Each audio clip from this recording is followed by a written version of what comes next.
One of the predictions that we made was that it can possibly, at some point, someday, control FL Studio. But guess what? They did it. Controlling FL Studio. No way, bro. Let's go, dude. Let's go. Can't directly trigger FL Studio's undo. You mean you can make a drum pattern right now, but you can't undo? Yo, welcome back to another episode of the Larry O Show. Got my co-host to the left of me, as always. Wagwan, y'all. It's John Phelps. I'm Larry O. We got some big FL Studio news today. FL Studio 2026 is officially here, and it's a pretty big deal. They've been rolling out like tons of beta versions. I feel like this is like the most betas they've ever done. A lot of new stuff in FL Studio 2026. I mean, just look at this massive list right here. Look at everything that's like brand new in this version right here on this forum is in red. But I mean, it might be too much to even get through, but I'm gonna go over like my favorite and kind of like the biggest topics. Let's just go into it first. Why not? Because this is a big deal. Came out towards the end of these beta rollouts right here. But Gopher, you know Gopher, right? You know what Gopher is. So one of the predictions that we made was that it can possibly, at some point, someday, control FL Studio. But guess what?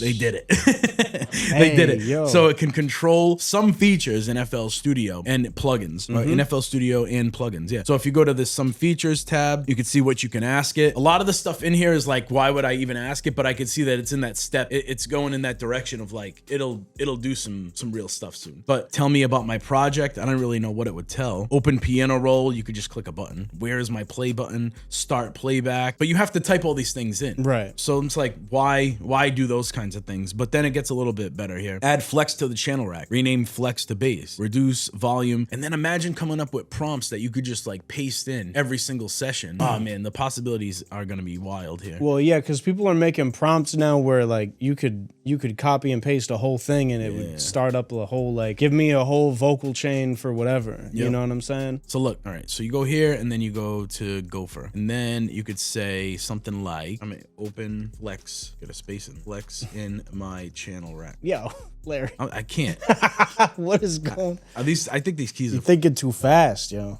in channel. Yo, I'm telling you, I'm hitting space and it's not working. It's not me. Rage baiting. It's not me. It's not me. Keyboards. I gotta punch this thing. See how 1, 2, 3, controlling FL Studio. 4. Oh, it's there. Oh shoot. 4 or 5 seconds. Pretty crazy. By the way, here's another thing. Does this look a little different to you? It does. What's going on here? This is a brand new version of Flex too that comes along with FL Studio 2026. Oh, brand new, completely rebuilt, like from the ground up, and it takes up to 50% less CPU. But what I found is a little asterisk on that, and it's 50% less CPU if you're using like the newer packs that were made for this new version of Flex, I guess. Oh, all right. So I guess like the legacy ones are still kind of taxing as far, but for my computer, like I don't have like an astronomical PC by any means, but Flex is fire. But let's just keep rolling with this. Like imagine if we have these tracks right here and I go back to Gopher. I'll get into Flex in a little bit. Tell it, give me a 4 on the floor pattern for the kick and use terminology like that too. I want to see what happens. I don't know if it's gonna do stuff like that yet. Give me a, should I put number 4 on the floor pattern for what? The kick. The kick. And give me in channel rack maybe. Yeah, and give me a 2 and 4 pattern on the snare. Give me a 2 and 4. I don't think it's gonna do stuff like this because I don't think they want to have it create for you. We're trying to break Gopher right now. On the snare? Yeah, snare. On the snare. Controlling FL. No way, bro. Let's go, dude. Let's go. All right, how about an upbeat to give it that EDM bounce? Hey, yo. I mean, basic, but like, come on. That's what I've given your hi-hats an upbeat EDM style pattern. Press play. Gopher. No, I was going to say Gopher, press play. Oh, no, it can, though. Yeah, exactly. I can keep it. All right, this is getting out of hand, huh? AI beats, y'all. Play this. We making AI beats. But you got to know what to say to it, though. And it played it. How about turn the BPM down to 123?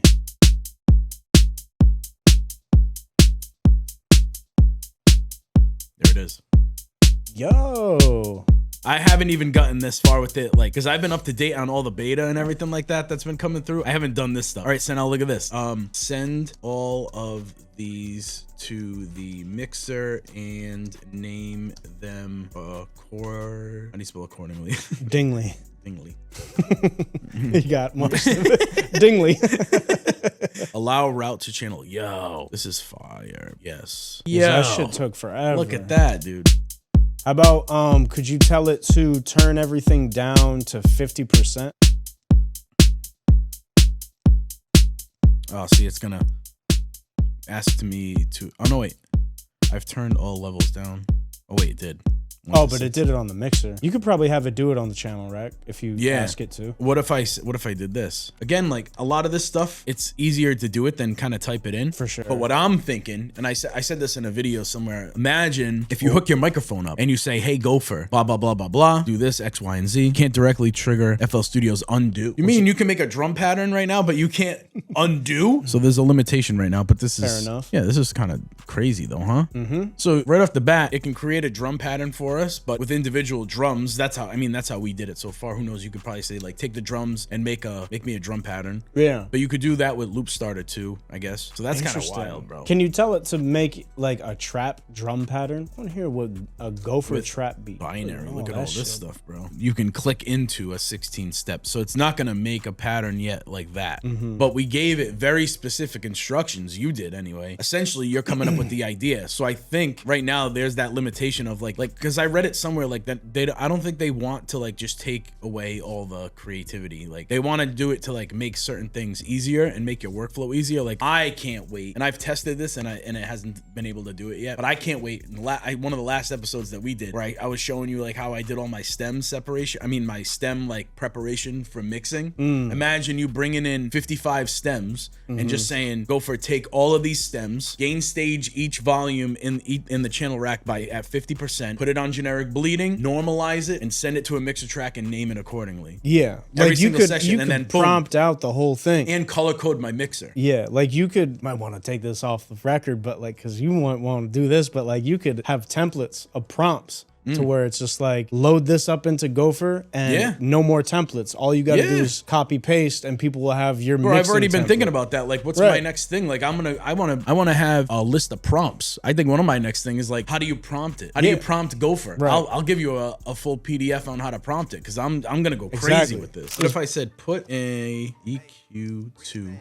on mixer track, the rage bait keyboard has an instrument. Typos for days, guys, but I don't care. Crazy shit, dude. Crazy. Moving along here, we spent a bunch of time on the on the Gopherski because it already does more than I think it could have done. When I first read about it, and I messed around with it a decent amount, but I didn't think I could push it like that right away. Because in the forum, like they don't even say that it can do stuff like that. It really just says like you can save my piano roll script, quantize notes, do stuff in the playlist. You can rename playlist tracks in the mixer, mute tracks 1 to 5, stuff like that. So it's doing stuff. It's doing even more stuff than I thought it could do. So Flex is all new now, right? So let's go to Flex real quick. Flex has been rebuilt from the ground up, 50% lower CPU. It just looks different, looks better, cleaner. It's taken me a little bit to get used to, but it just what looks are all those fire. What are all those things right there? Like what This is just a base. But like what are them little nodes going on there? I think that's just an image. Oh, that's just like an image of this pack, core synths. So and then you go to library, you got all your sounds here. Some of these, they just kind of changed the thumbnail on them and they look better, but this is your library of like everything that you have downloaded. Drum Full Treasure, I think this is new. I never seen this one. So there's a lot of new packs in here too. This one, Utopia, Floor Shakers.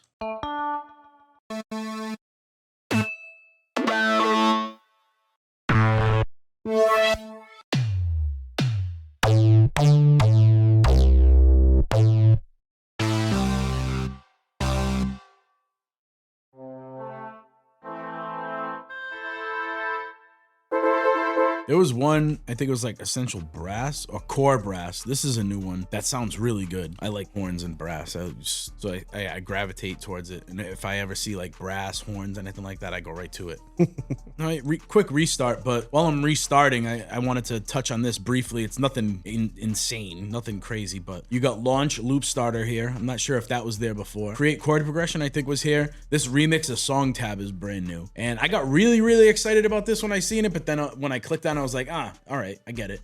But I think it's just... What is it? It's just drop a song in and it opens up the stems right away. So you drop a song right in here, you browse a song, and you open it up. Yeah, Wave, MP3. What? You open it up and then it's gonna split the stems right away. You could remix a Michael Jackson song? You could do that anyway because they already had the stem splitter in there. But you just drag something in here, or like, say this is a full song. Obviously you're not, but then you just go to extract stems. Boom. and you hit the stems. All right, pull up a drum loop and then pull up Gopher. And let's see if we could get Gopher to extract the stems from the sample. Oh yeah, that'd be cool. We got to know, this is the Gopher episode. All right, so in here, what do you say? You want to go to Gopher? Yeah, let's see and what... we're going to type in... Let's see what Gopher can do. Separate the stems on this song in the playlist. Nope. But it's going to tell you how to do it, though. Can't do it yet. Why, though? I can't directly separate stems from an existing audio file inside FL Studio with the tools I have. FL itself also doesn't have built-in automatic stem separation. Yes, it does. Gopher doesn't even know. You don't even know? You don't even know for. You don't even know. Call him Nofer.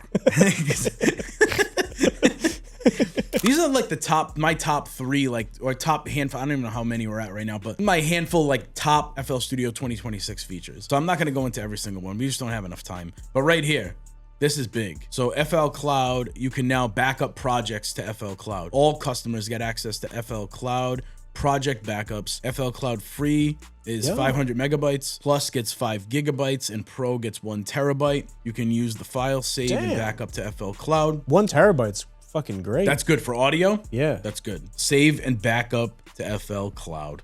How you doing? Yeah. And then I think you might have to go over here and turn it on first, because I think it even prompts you to go turn it on there first. If you go to Project General Settings, and you have to back up to FL Cloud. Project needs to be saved. I haven't saved it yet, so I'll just hit save there. Now that's on. So now every time you hit save over here, you hit save and back up to FL Cloud. Then back up every save, or back up once. Pretty nice. It hops up over in this transfer section. That's dope. Is it only for sessions, or is it for like your recorded stuff too?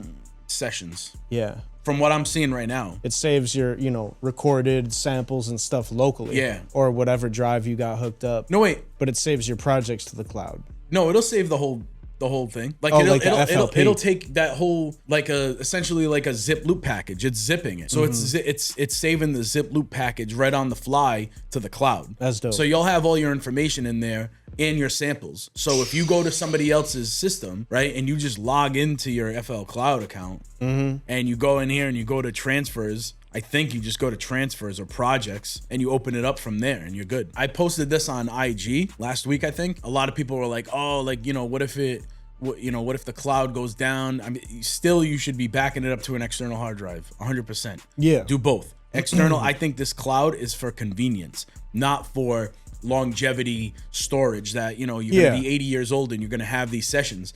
I think you still need an external hard drive and putting them on the cloud. For sure. But other than that stuff that we talked about, there's some like minor loop starter stuff, bigger project. Loop starter added a pop-up menu, new expanded. Oh, this is cool. Inside Loop Starter, if you're a Loop Starter user, you might know that they pull those samples from FL Cloud. My understanding is that they pull from a wider pool, because I remember like testing out and messing around with Loop Starter a little bit, is that you could come across the same loops because it was only pulling from a small pool, especially if you get genre specific, which is the way they want you to use it. So you're selecting a genre like EDM, and there's only a certain amount of samples that it's going to pull from EDM. So then you keep running into the same sample, but now they're pulling from a larger library, or a larger piece of the library for FL Cloud Plus and FL Cloud Pro users. So if you have those Plus or Pro accounts, you're gonna get a bigger pool. So that's kind of And if you broke, sorry.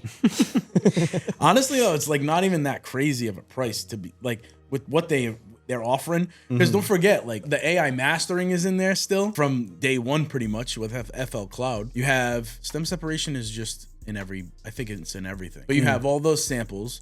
You have those. Then there's plugins that people don't talk enough about, the third-party plugins that they offer with FL Cloud. So you have those plugins that you could get. You have a bigger pool for the Loop Starter. Then you have everything that comes with the storage. So now you could storage and do backup. It's just they just keep adding stuff to it. It's just crazy. It's the gift that keeps on giving. I said this a while back. They're making it undeniable for you to want to subscribe and get the full version of FL Studio. I think they've officially conquered piracy in a sense of there's way less piracy than there used to be because of things like this. Nobody's pirating FL anymore. All the best producers pay for FL. It's like a smart business move they're making, which is kind of cool. 100%. They've adapted masterfully to the subscription based, usership. They've adopted a lot of the AI tools in a really comprehensive way. They're doing the right stuff. FL Studio is probably the most relevant DAW because of this kind of thing. They're going crazy with this. Yep. This tool alone, this Gopher, I was impressed. Yep. I mean, it's a little goofy, it's a little clunky. Yeah, but still, But it's brand new. It's there. It's there. And I'm waiting for the voice feature. Once I can start talking to it, then that's going to change the game for me, because I feel like the majority of stuff that we went through right now, I could do it way quicker than me typing. As you can see, I got sausage fingers and I'm horrible at typing and spelling. So it's like, it just takes me way longer to type anything out. And I think once it gets used to how people talk about music, so like I knew Four on the Floor, which I thought I was surprised by that, because I thought it was going to be like, it would need me to say like quarter beat or whatever the fuck that is. Yep. But once it gets into like, yo, sauce up my hats real quick. And see what happens. That's going to be like a generative thing. And I'm not sure. I don't know if it'll go. I don't know if they'll have it go that far. Right. I'm curious to see it, because from what I see and hear, they don't want to get like too generative with the AI stuff. That Makes sense. Because right now, that stuff that we did, it's like, yeah, that's AI controlling certain things. And it's like, oh, AI.